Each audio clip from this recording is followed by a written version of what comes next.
السلام علیکم ورحمۃ اللہ وبرکاتہ۔ آج میں آپ کے سامنے سورہ المومن کی آیت نمبر 13 اور 14 کا ترجمہ لے کر حاضر ہوں، سماعت فرمائیے۔ اعوذ باللہ من الشیطان الرجیم، بسم اللہ الرحمن الرحیم۔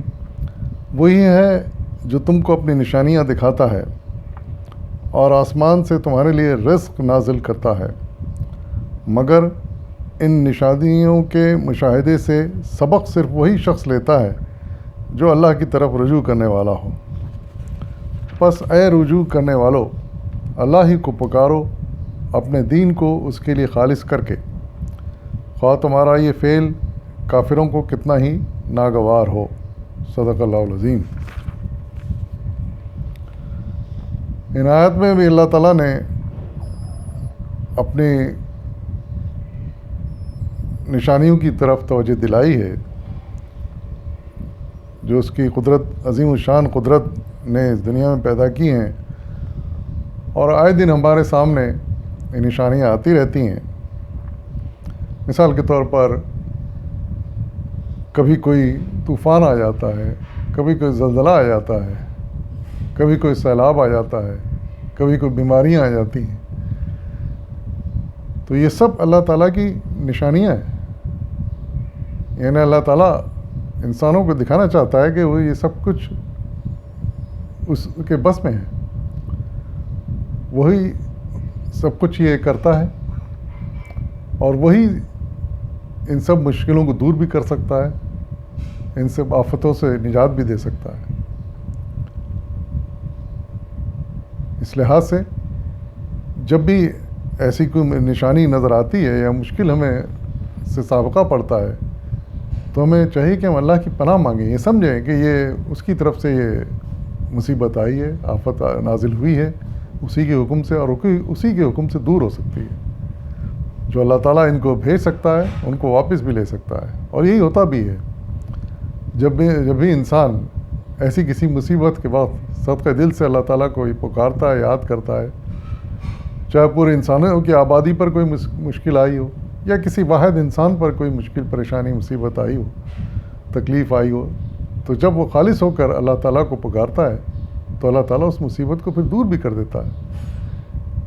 لیکن اگر انسان ایسے وقت بھی اللہ کو یاد نہیں کرتا، خالصتاً اس کو یاد نہیں کرتا، تو پھر اللہ تعالیٰ اس تکلیف اور عذاب میں مبتلا کر دیتا ہے، چاہے وہ ایک آدمی ہو یا پوری قوم ہو۔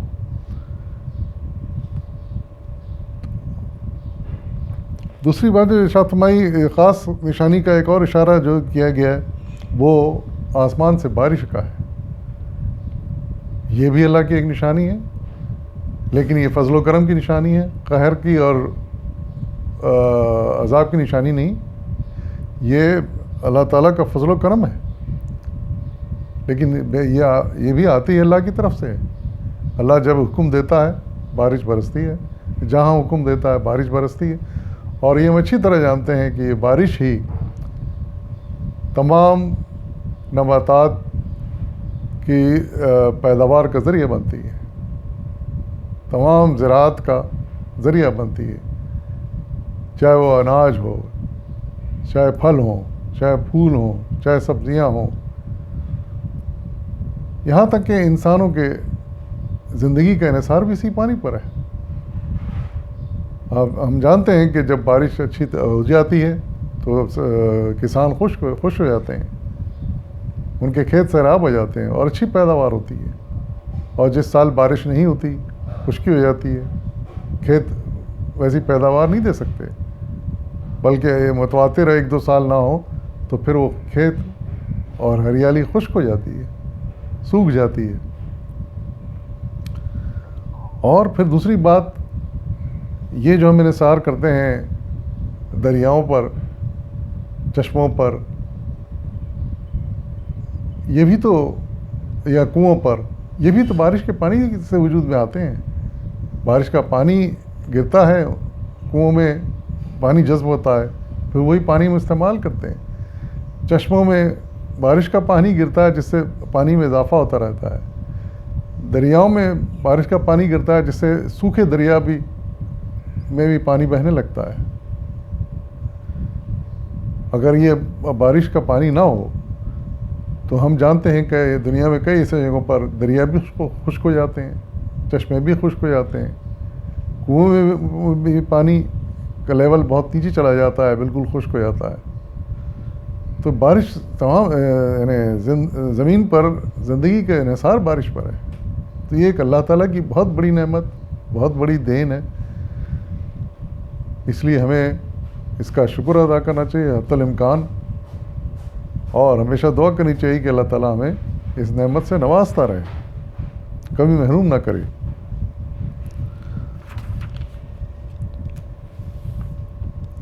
اور یہی اللہ تعالیٰ چاہتے ہیں، یہی بات ارشاد فرما رہے ہیں کہ جب پکارو تو پھر خالص کر کے پکارو، پھر اس کے ساتھ کسی کو شریک نہیں کرو، کیونکہ اس کا کوئی شریک ہے ہی نہیں اور نہ ہو سکتا ہے۔